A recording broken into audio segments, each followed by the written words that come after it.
Capítulo 1. Desejo. O começo de todas as realizações, o primeiro passo em direção à riqueza.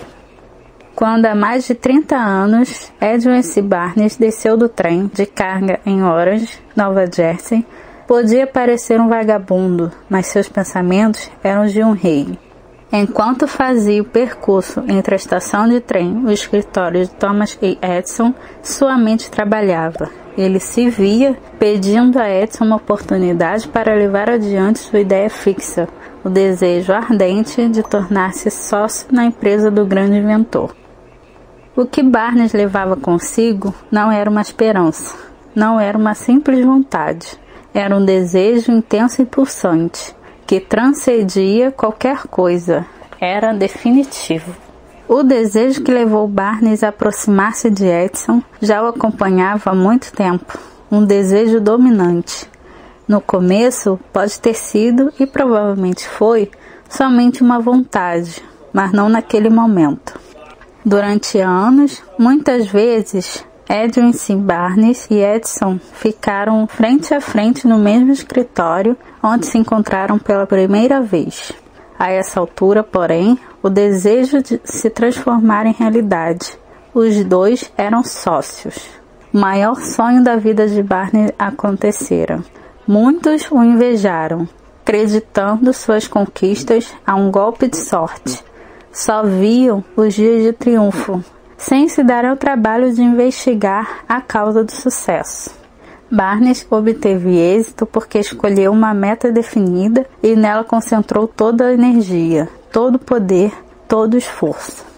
Ele não se tornou sócio de Edison no dia em que chegou. Contentou-se em começar pelas tarefas menos interessantes, até que se apresentasse uma oportunidade para avançar. Um passo que fosse em direção à sua almejada meta. 5 anos se passaram antes que a oportunidade aparecesse. Durante todo esse tempo, não lhe deram um só fiapo de esperança. Não lhe fizeram qualquer promessa de que seu desejo seria atendido. Para todos, exceto para si mesmo, ele parecia ser apenas um dente nas engrenagens da empresa de Edison.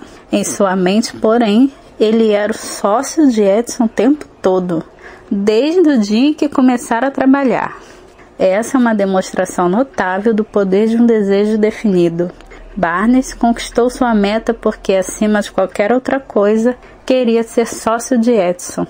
Ele criou um plano para atingir esse propósito e afastou quaisquer possibilidades de bater em retirada. Ele se concentrou em seu desejo até que se tornasse uma ideia fixa e, finalmente, um fato. Quando foi para Orange, ele não disse: "Vou tentar convencer Edison a me dar um trabalho qualquer."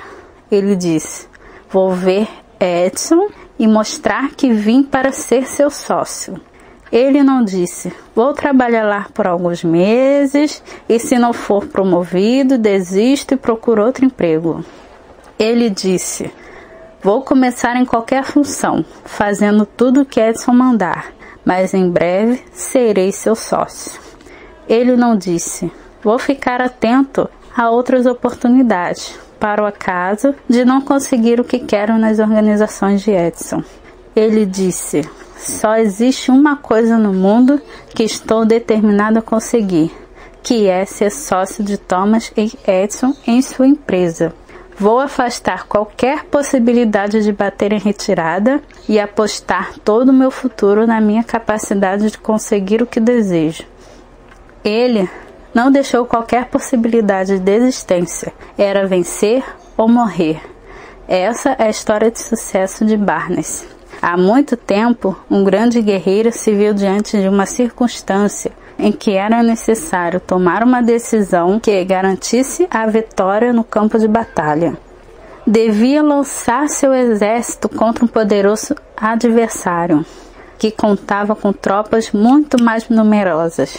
Embarcou seus homens em navios e velejou rumo ao país inimigo.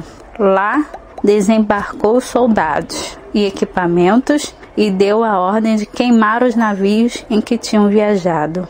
Dirigindo-se aos homens antes da primeira batalha, disse: "Vocês estão vendo os navios em chamas? Isso significa que só sairemos vivos daqui se vencermos. Agora não temos escolha. É vencer ou morrer. Eles venceram. Quem quiser ter sucesso em uma empreitada precisa queimar os navios e cortar todas as possibilidades de bater em retirada. Somente assim conseguirá manter esse estado de espírito, conhecido como desejo ardente de vencer, essencial ao sucesso. Na manhã seguinte, ao grande incêndio de Chicago, um grupo de comerciantes reunido na State Street observava os restos enfumaçados do que antes havia sido suas lojas. Precisavam decidir se tentariam reconstruir os prédios ou se deixariam a cidade. Recomeçando em outra região mais promissora, chegaram à decisão. Todos deixariam Chicago, exceto um. O comerciante que decidiu ficar e reconstruir a sua loja apontou para o que restara dela e disse: Senhores, neste mesmo lugar vou construir a maior loja do mundo. Não importa quantas vezes ela pegue fogo. Isso se passou há mais de 50 anos. A loja foi reconstruída e está lá até hoje. Um imponente monumento ao poder desse estado de espírito chamado desejo ardente. Teria sido mais fácil para Marshall Field fazer exatamente o que os demais comerciantes fizeram. Diante de condições adversas e um futuro sombrio, eles recuaram e foram para um local mais favorável. Repare na diferença entre Marshall Field e os outros comerciantes, porque é a mesma que distingue Edson Barnes de milhares de outros rapazes que trabalharam nas organizações de Thomas Edison. É a mesma diferença que identifica os vencedores dos perdedores. Todo ser humano que atinge a idade de começar a entender para que serve o dinheiro quer tê-lo, mas querer somente não traz riquezas. No entanto, desejar riquezas com o estado de espírito que se torne uma ideia fixa, planejar meios e modos definidos para conquistá-las e basear esses planos em uma persistência que não admite fracasso. Isso sim, trará riquezas. O método pelo qual o desejo de riquezas pode ser transformado em seu equivalente financeiro fundamenta-se em 6 práticos e definidos passos. Primeiro, fixe em sua mente a quantia exata que você deseja. Não basta dizer apenas: eu quero muito dinheiro. Determine qual montante. Existe uma razão psicológica para essa determinação, que será descrita em um dos próximos capítulos. Segundo, declare exatamente o que pretende dar em troca do dinheiro que receber. Nada vem de graça. Terceiro, estabeleça uma data definida na qual pretende possuir a importância desejada. Quarto, elabore um plano detalhado para a realização do seu desejo e comece imediatamente, quer se considere ou não em condições de colocá-lo em ação. Quinto, redige um documento declarando precisa e claramente a quantia que quer conseguir, determinando prazo limite, especificando que pretende dar em troca e descrevendo em detalhes o plano a ser posto em prática para juntar dinheiro. Sexto, leia a declaração escrita em voz alta, 2 vezes por dia, uma antes de deitar-se à noite e outra assim que se levantar pela manhã. Enquanto lê, acredite que já tem o dinheiro em seu poder. Veja e sinta a cena. É fundamental seguir as instruções descritas nessas 6 etapas. É especialmente importante observar e seguir as instruções da 6ª etapa. Você talvez ache impossível ver-se na posse do dinheiro antes de tê-lo realmente. É aí que entra o desejo ardente. Se você desejar dinheiro tão intensamente a ponto de o desejo virar ideia fixa, não terá dificuldade em convencer-se de que irá consegui-lo. O objetivo é querer dinheiro com tal determinação que você se convença de que vai tê-lo. Somente aqueles que se tornam conscientes do dinheiro chegam a acumular grandes fortunas. A consciência do dinheiro significa que a mente foi tão completamente tomada pelo desejo da riqueza que a pessoa consegue ver-se rica. Aos não iniciados, aqueles que não conhecem o funcionamento da mente humana, essas instruções podem parecer impraticáveis. A todos que não reconhecem a força dos 6 passos, pode ser de grande ajuda saber que essa informação foi recebida de Andrew Carnegie, que começou como operário em uma usina siderúrgica e conseguiu, apesar da origem humilde, fazer que esses princípios lhe proporcionassem a considerável fortuna de mais de 100 milhões de dólares. Também é bom saber que os 6 passos aqui recomendados foram cuidadosamente examinados por Thomas A. Edison, que neles colocou seu selo de aprovação, por serem não somente essenciais à acumulação de riquezas, mas necessários à realização de qualquer meta definida. Os passos não requerem trabalho árduo, não pedem sacrifícios, não exigem que nos tornemos ridículos ou crédulos. Para aplicá-los, não é preciso muito estudo. Todavia, a aplicação bem-sucedida desses 6 passos necessita de imaginação suficiente para que possamos ver e compreender que a tarefa de ganhar dinheiro não pode ser deixada por conta do acaso ou da sorte. Precisamos entender que todos os que acumularam grandes fortunas tiveram primeiro sonhos, esperanças, vontades, desejos e planos.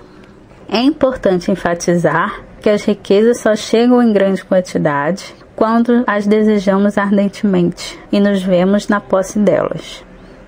Desde os primórdios da civilização até o presente, todo grande líder foi um sonhador. O cristianismo é a maior força em potencial no mundo de hoje, porque seu fundador foi um intenso sonhador, com visão e imaginação suficiente para enxergar realidades em suas formas mental e espiritual antes que se materializassem. Quem não vê grandes riquezas na imaginação jamais as virá no extrato bancário. Nunca houve na história da humanidade melhores oportunidades para sonhadores capazes de agir do que as que existem agora. Os anos de colapso econômico nivelaram substancialmente todas as pessoas. Uma nova corrida está para começar. As apostas representam enormes fortunas que serão construídas nos próximos anos. As regras do jogo mudaram, porque agora vivemos em um mundo diferente, que favorece visivelmente as massas. Aqueles que tiveram pouquíssima ou nenhuma oportunidade de crescer sob as condições existentes nos anos difíceis, quando o medo paralisou o crescimento e o desenvolvimento. Nós, que estamos nessa corrida pela riqueza, precisamos saber que o mundo diferente no qual vivemos pede novas ideias, novas maneiras de atuar, novos líderes, novas invenções, novos métodos de ensino, novas estratégias de marketing, nova literatura, novos programas de rádio, novas soluções para o cinema. Por trás dessa demanda por coisas novas e melhores, há um elemento indispensável ao sucesso: a determinação de propósitos, a certeza do que se quer e um desejo ardente de realização. Crises econômicas marcam a morte de uma era e o nascimento de outra. Esse mundo transformado requer sonhadores atuantes, capazes de transformar sonhos em ação. Os sonhadores atuantes sempre foram e serão os criadores da civilização. Nós que desejamos acumular bens, não podemos esquecer que os verdadeiros líderes do mundo foram indivíduos que puseram em prática o intangível, forças invisíveis de oportunidades futuras, convertendo essas forças ou impulsos do pensamento em arranha-céus, cidades, fábricas, aviões, automóveis e toda sorte de facilidades que tornam a vida mais confortável. Tolerância e receptividade são necessidades práticas para o sonhador de hoje. Aqueles que têm medo de novas ideias estão condenados ao fracasso, antes mesmo de começar. Jamais houve um tempo mais favorável aos pioneiros do que o momento atual. É verdade que não há nenhum oeste selvagem e fora da lei a ser conquistado, como no tempo das diligências. Mas existe um vasto mundo empresarial, financeiro e industrial a ser remodelado e redirecionado segundo novas e melhores orientações. Ao planejar adquirir a sua parte nas riquezas, não permita que despreze o sonhador que existe em você. Para ganhar os grandes prêmios neste mundo diferente, você precisa captar o espírito dos grandes pioneiros do passado, cujos sonhos deram à civilização tudo que ela tem de valor, o espírito que serve como seiva vital de cada país, a oportunidade para desenvolver e aproveitar nossos talentos. Não esqueçamos que Colombo sonhou com um mundo desconhecido, apostou sua vida na existência dele e o descobriu. Copérnico, o grande astrônomo, sonhou com uma multiplicidade de mundos e os revelou-os. Ninguém o acusou de visionário, depois que provou estar certo. Ao contrário, o mundo reverenciou-o em seu túmulo, o que prova, mais uma vez, que o sucesso não precisa de desculpas. E o fracasso não permite desculpas. Se o que quer fazer é certo e você acredita nisso, vá em frente. Priorize o seu sonho e, caso sofra uma derrota temporária, não se importe com o que os outros disserem, porque eles talvez não saibam que todo fracasso traz consigo a semente de um sucesso equivalente. Henry Ford, pobre e de pouca instrução, sonhou com uma carruagem sem cavalos. Foi trabalhar com as ferramentas que tinha, sem esperar que a oportunidade favorecesse. E hoje, as provas de seu sonho circulam por toda a terra. Ele fez girarem mais rodas do que qualquer um outro homem, porque não teve medo de sustentar seus sonhos. Thomas Edison sonhou com uma lâmpada que fosse operada eletricamente. Pôs seu sonho em ação e, apesar de mais de 10.000 fracassos, manteve esse sonho até fazer dele uma realidade. Sonhadores, atuantes, não desistem. Whelan sonhou com uma cadeia de tabacarias, transformou seu sonho em ação e hoje existem United Cigar Stores em todo o território dos Estados Unidos. Lincoln sonhou com a libertação dos escravos negros, agiu e ainda viveu para ver a união entre o Norte e o Sul. Os irmãos Wright sonharam com uma máquina voadora. Hoje, vemos nos 4 cantos do mundo a força de seu sonho. Marconi sonhou com um sistema para utilizar as forças intangíveis do éter. A prova de que não foi em vão está em cada transmissão radiofônica no mundo. Ademais, o sonho de Marconi colocou lado a lado a mais humilde cabana e a mais suntuosa mansão. Tornou vizinhos todos os povos de todas as nações da terra. Agora os governantes podem falar a todo o povo, ao mesmo tempo, a qualquer momento. No entanto, saiba que amigos de Marconi levaram-no à força para ser examinado no hospital para doentes mentais, quando ele anunciou haver descoberto um princípio que permite enviar mensagens através do ar, sem necessidade de fios ou outro meio físico direto de comunicação. Os sonhadores de hoje recebem melhor tratamento.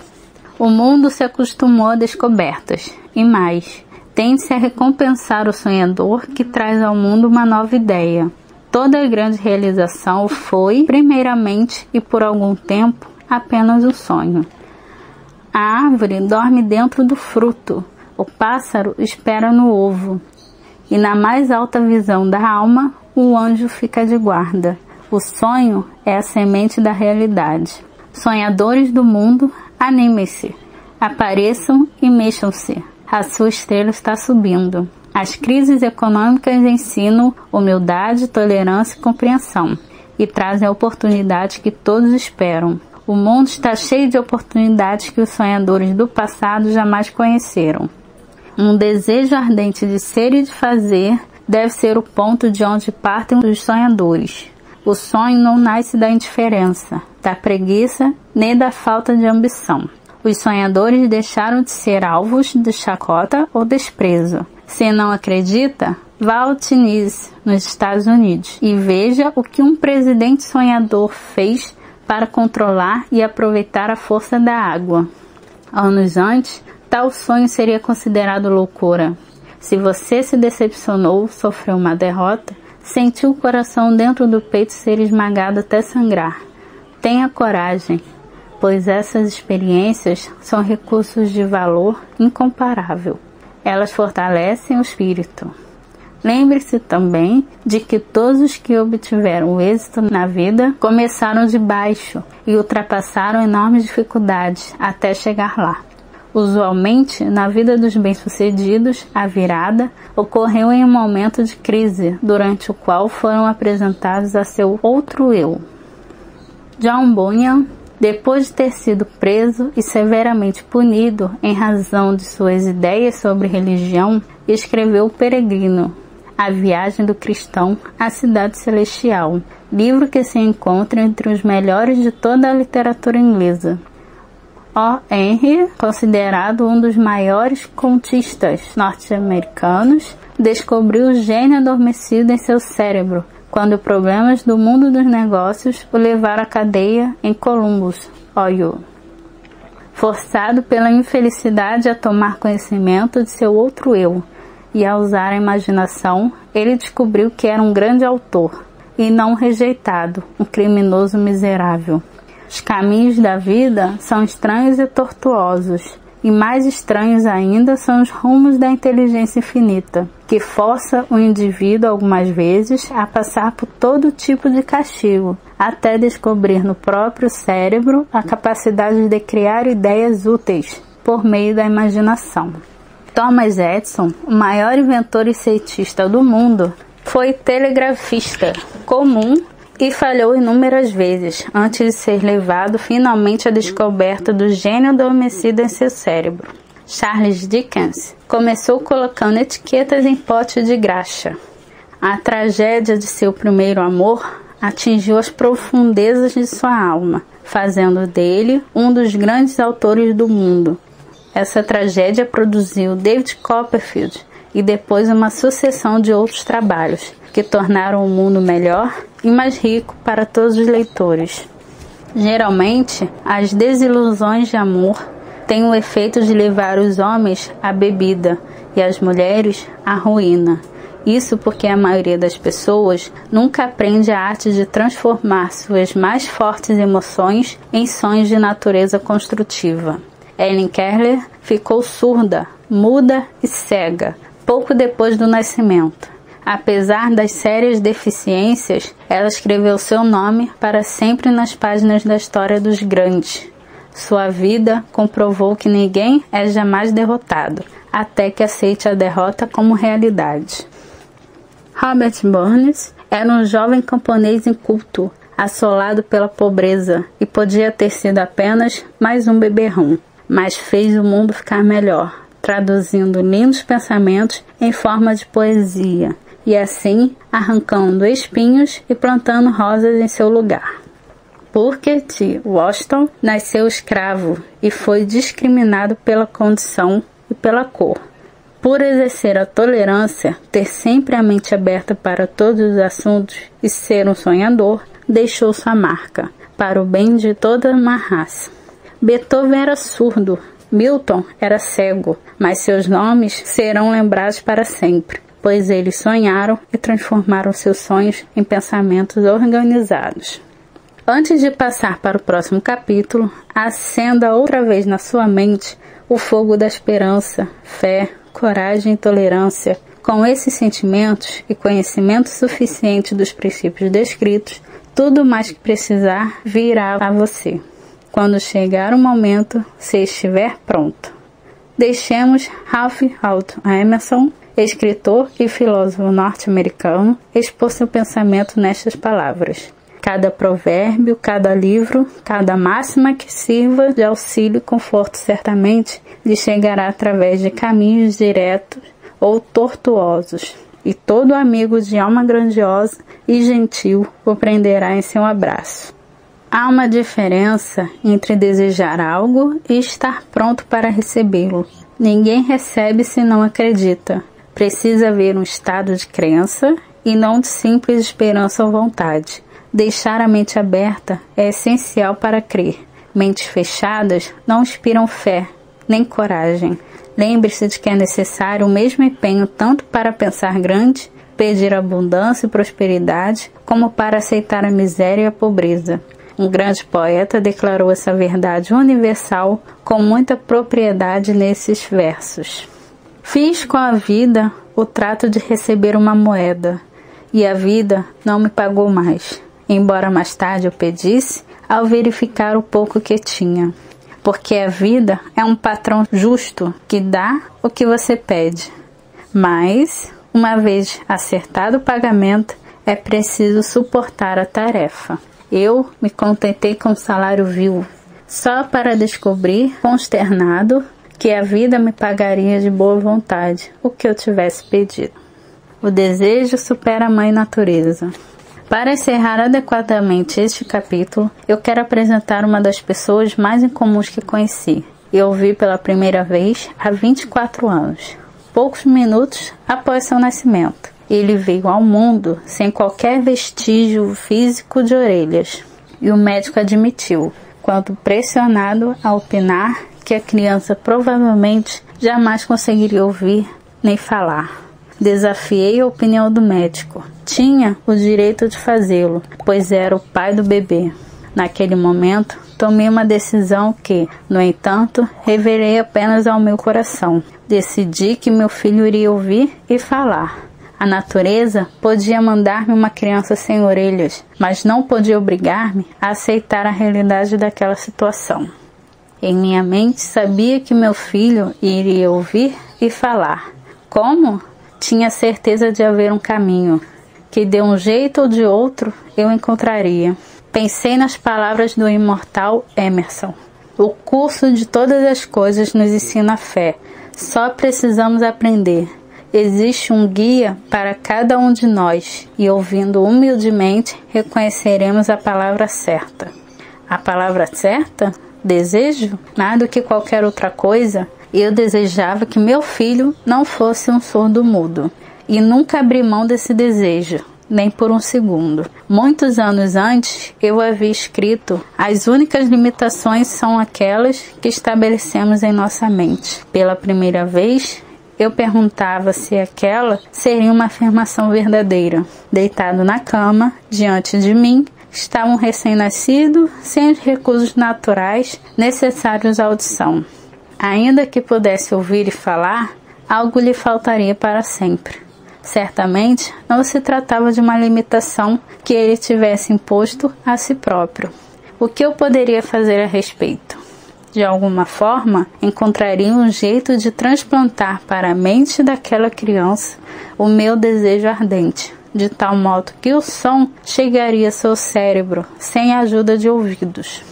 Tão logo a criança fosse crescido bastante para cooperar, eu encheria sua mente com o desejo ardente de ouvir, para que a natureza, por seus próprios métodos, transformasse isso em realidade física. Guardei os pensamentos para mim sem fazer comentários. Todos os dias renovava minha promessa. Meu filho não seria surdo-mudo. À medida que o menino crescia e começava a notar as coisas ao seu redor, tivemos a impressão de que conseguia ouvir minimamente. Quando atingiu a idade em que as crianças usualmente começam a falar, ele não o fez. Mas suas atitudes demonstravam que estávamos certos. Ele percebia alguns sons. Era tudo o que eu precisava saber. Estava convicto de que, se podia ouvir, embora pouco, meu filho conseguiria desenvolver a audição. Então, algo aconteceu que me encheu de esperanças, vindo de um lugar inteiramente inesperado. Compramos um toca-discos. Quando ouviu música pela primeira vez, o menino entrou em êxtase e logo se apropriou do aparelho. Em pouco tempo, havia desenvolvido uma preferência por algumas músicas, entre elas It's a Long Way to Paris. Certa vez, fez tocar o disco por quase 2 horas, em que ficou de pé diante do aparelho, com os dentes cravados na beira da caixa do som. Só alguns anos mais tarde, compreendemos o significado desse hábito desenvolvido por ele, porque na época ainda não tínhamos ouvido falar do princípio da condução óssea do som.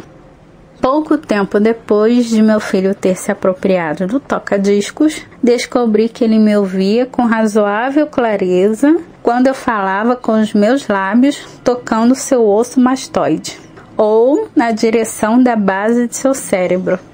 Essas descobertas me deram os meios necessários para que eu começasse a realizar o desejo ardente de ajudar meu filho a desenvolver a audição e a fala. Nessa época, ele arriscava falar certas palavras. A perspectiva estava longe de ser animadora, mas o desejo apoiado pela fé não conhece a palavra impossível. Certo de que ele podia ouvir com clareza o som da minha voz, comecei imediatamente a transferir para sua mente o desejo de ouvir e falar. Logo descobri que o menino gostava que eu lhe contasse histórias na hora de dormir.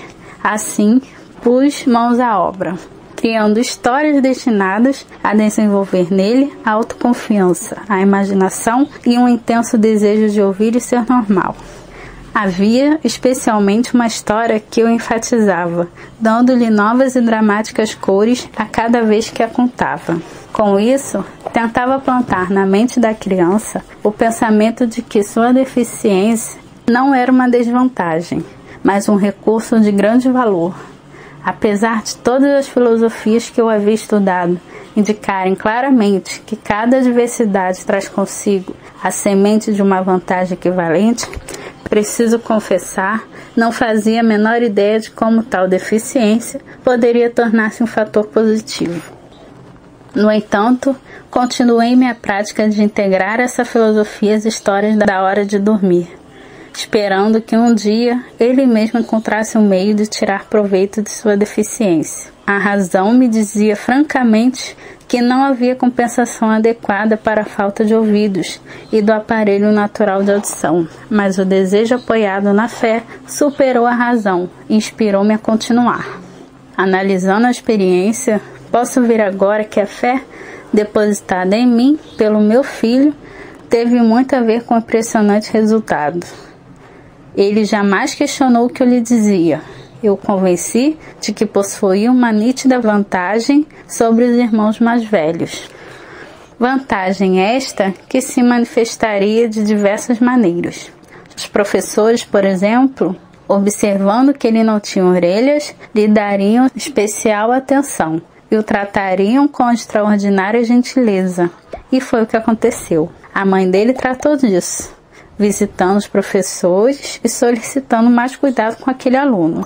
Também convenci de que, quando tivesse idade para vender jornais, ele teria uma grande vantagem sobre o irmão. Então, vendedor de jornais, já que as pessoas lhe pagariam mais ao ver que a falta de orelhas não o impediam de ser um garoto inteligente e esforçado. Notamos que, gradualmente, a audição do menino melhorava. Além do mais, a deficiência não fizera dele um tímido. Mais ou menos aos 7 anos, ele nos deu a primeira prova de que a estratégia de trabalhar sua mente começava a dar frutos. Insistia em vender jornais, mas a mãe não concordava.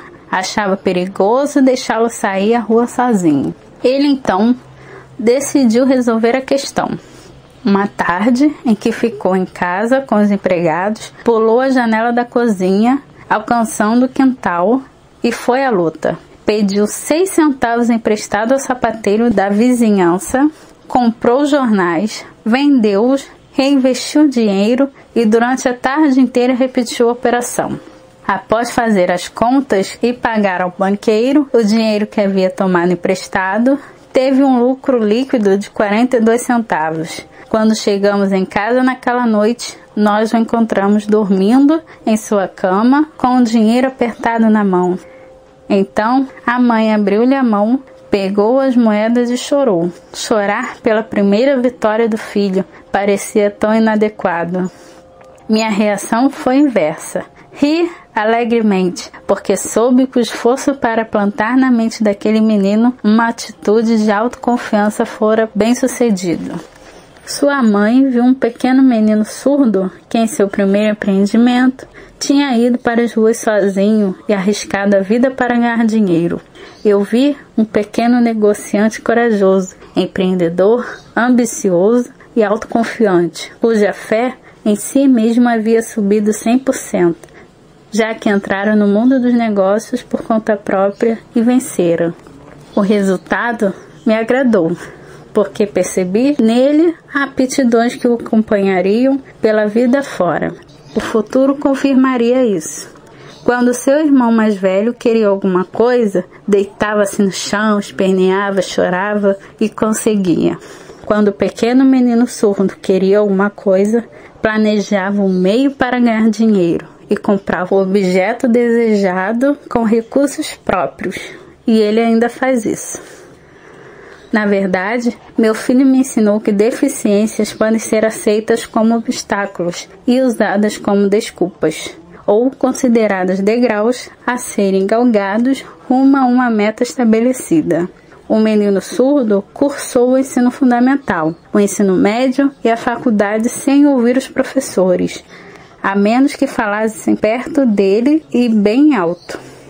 Nunca frequentou escolas especiais. Não permitimos que ele aprendesse a linguagem dos sinais. Estávamos determinados a fazê-lo levar uma vida normal, com outras crianças, e mantivemos essa decisão, embora nos tenha custado acalorados debates com a diretoria das escolas. Quando cursava o ensino médio, tentou usar um aparelho elétrico para surdez. Não deu certo, pois meu filho havia nascido sem qualquer vestígio de sistema auditivo natural. Tal condição foi descoberta pelo Dr. J. Gordon Wilson, de Chicago, durante uma cirurgia na cabeça a que o menino se submeteu aos 6 anos. Na última semana de aulas da faculdade, 16 anos depois da operação, aconteceu um fato que marcou definitivamente sua vida. Pelo que parecia por acaso, ele recebeu outro aparelho elétrico para surdez, ainda em teste. Tendo em vista o desapontamento anterior, hesitou em aceitar. Finalmente, sem muito interesse, pegou o aparelho, colocou-o no ouvido, ligou a bateria e pronto. Como num passe de mágica, seu constante desejo de ouvir normalmente tornou-se realidade. Pela primeira vez na vida, ele ouvia praticamente tão bem quanto qualquer um. Deus opera misteriosamente suas maravilhas. Deslumbrado pelo mundo diferente que o novo aparelho lhe apresentou, ele correu ao telefone, ligou para a mãe e ouviu perfeitamente a voz dela. No dia seguinte, ouviu claramente as vozes dos professores, pela primeira vez na vida, sem que precisassem gritar ou chegar perto. Ouviu o rádio, ouviu o cinema falado, afinal, podia conversar livremente com outras pessoas, sem que tivessem necessidade de falar alto. Tinha entrado em um mundo diferente. Com o nosso desejo persistente, havíamos nos recusado a aceitar um engano da natureza e a induzimos a corrigir-se por intermédio dos meios práticos disponíveis. O desejo tinha começado a pagar dividendos, mas a vitória não estava completa. O rapaz ainda teria de encontrar um meio prático e definido para converter sua deficiência em uma vantagem equivalente. Talvez sem entender plenamente o significado do que havia conseguido, mas entusiasmado com a descoberta do novo mundo dos sons, ele escreveu uma carta para o fabricante do aparelho, descrevendo em detalhes sua experiência. Alguma coisa na carta, algo que talvez não estivesse escrito nas linhas, mas entre elas, fez que a companhia o convidasse a ir em Nova York. Chegando lá, foi levado a conhecer a fábrica, e enquanto contava ao engenheiro-chefe sobre a mudança operada em seu mundo, uma intuição, uma ideia ou uma inspiração, chame como quiser, surgiu em sua mente. Foi esse impulso de pensamento que converteu sua deficiência em vantagem destinada a pagar dividendos, em forma de dinheiro e felicidade a milhares de pessoas por muito tempo. O ponto central daquele impulso de pensamento era o seguinte: ocorreu-lhe que ele poderia ajudar milhões de pessoas surdas, que atravessam a vida sem o benefício de um aparelho de surdez, caso pudesse achar um meio de contar sua história. Naquele exato momento, decidiu devotar o resto de sua vida a ajudar deficientes auditivos. Durante um mês, ele pesquisou intensamente, analisando todo o sistema de marketing da fábrica de aparelhos de surdez. e criou meios de comunicar-se com os deficientes auditivos do mundo inteiro, de modo a partilhar com eles seu mundo diferente, recentemente descoberto. Ele elaborou um planejamento de 2 anos, baseado em suas conclusões. Quando apresentou o plano à companhia, foi-lhe imediatamente oferecido um cargo para que conseguisse levar o plano adiante. Ao começar o trabalho, nem sonhava estar destinado a levar esperança e alívio a milhares de deficientes auditivos que, sem sua ajuda, estariam condenados para sempre ao silêncio. Pouco depois de tornar-se sócio do fabricante de aparelhos, ele me convidou a assistir a uma aula oferecida pela empresa para ensinar deficientes auditivos a ouvir e falar. Apesar de desconhecer o método, fui à aula. Eu me senti um tanto cético, porém tinha esperanças de não estar perdendo tempo. O que vi me levou a entender melhor o que havia feito para despertar e manter vivo na mente do meu filho o desejo de ouvir normalmente. Vi deficientes aprendendo a ouvir e a falar por meio do mesmo princípio que eu usara mais de 20 anos antes, para livrar meu filho do silêncio. Assim, por uma estranha volta da roda do destino, Blair e eu estávamos destinados a auxiliar aqueles que ainda nem haviam nascido, por sermos os 2 únicos seres humanos que eu saiba a estabelecer definitivamente o fato de que uma deficiência poderia ser corrigida a ponto de permitir uma vida normal.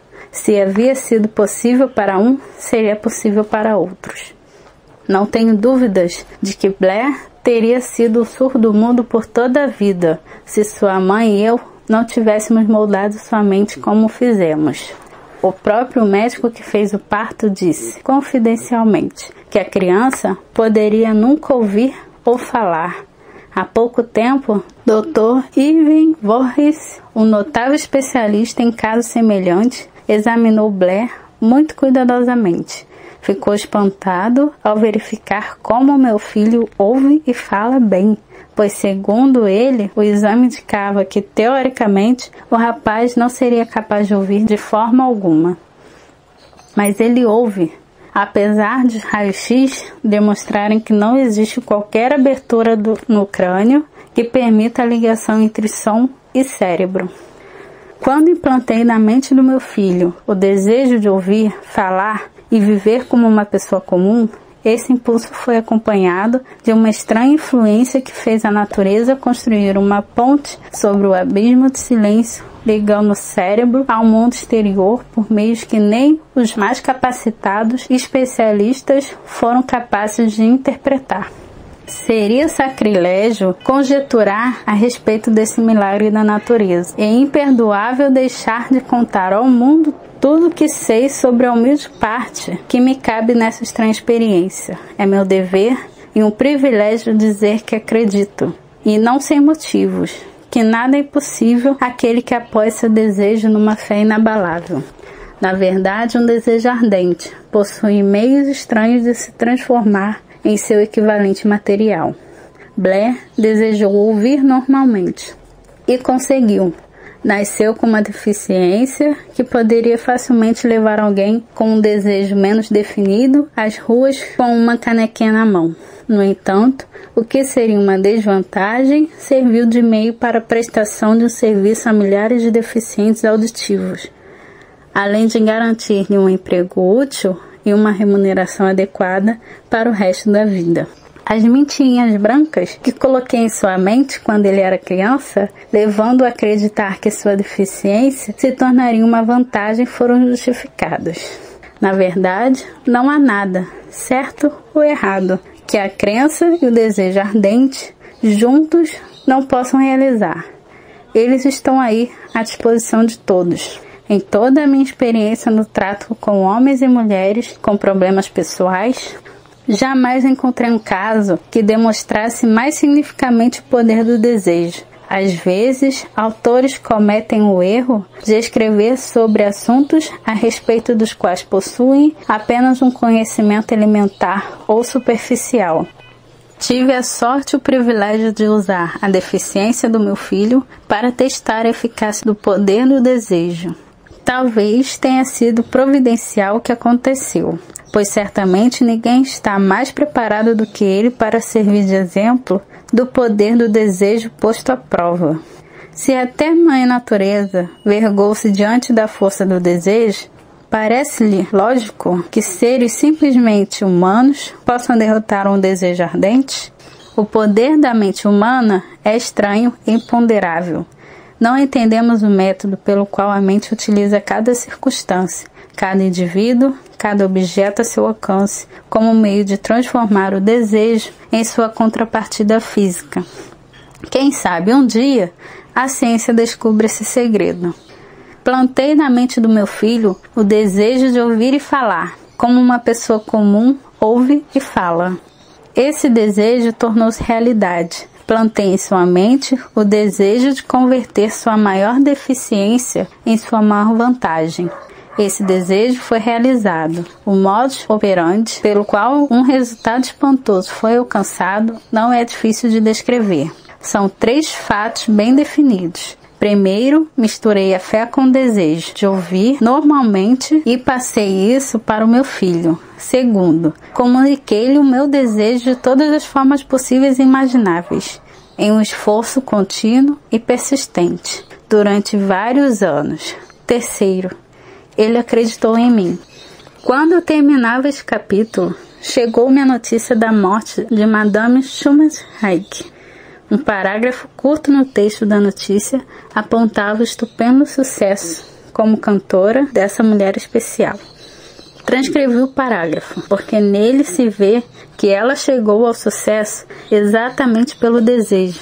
No início da carreira, Madame Schumann-Reich visitou o diretor da Vienna Court Opera para que lhe testasse a voz, mas o teste não aconteceu.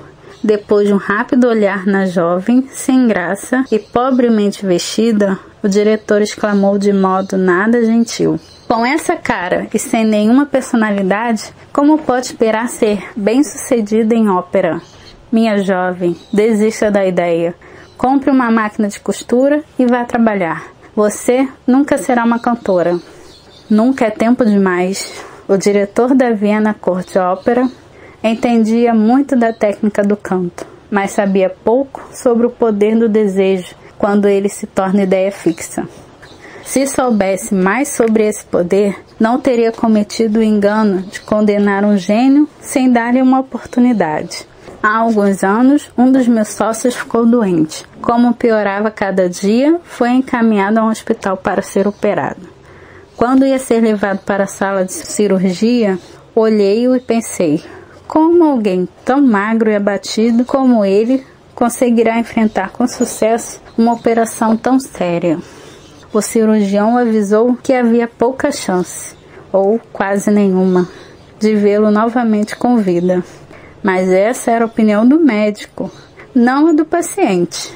Antes de entrar na sala, ele murmurou baixinho: "Não se preocupe, chefe, eu estarei fora daqui em poucos dias." A enfermeira olhou para mim com pena, mas o paciente realmente saiu são e salvo.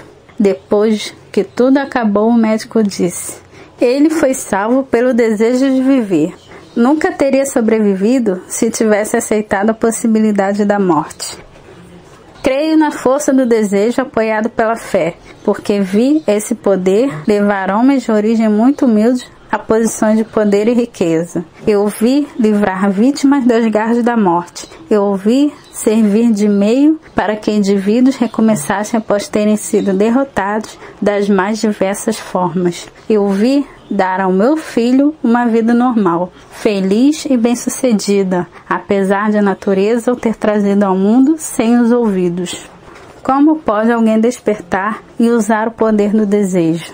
A resposta está neste capítulo e nos capítulos seguintes. Esta mensagem chegou ao mundo ao fim da mais longa e talvez mais devastadora crise econômica que os Estados Unidos já conheceram. Seria razoável supor que chamasse a atenção, principalmente daqueles que perderam fortunas, de outros que ficaram sem emprego e de muitos que precisaram reorganizar seus planos e recomeçar. A todos esses, gostaria de transmitir a ideia de que toda realização, qualquer que seja sua natureza ou seu objetivo, precisa começar com um desejo ardente e intenso por algo definido. Por intermédio de algum estranho e poderoso princípio de química mental, nunca revelado, a natureza integra o impulso de um forte desejo, aquele algo mais, que não reconhece a palavra impossível e não aceita o fracasso.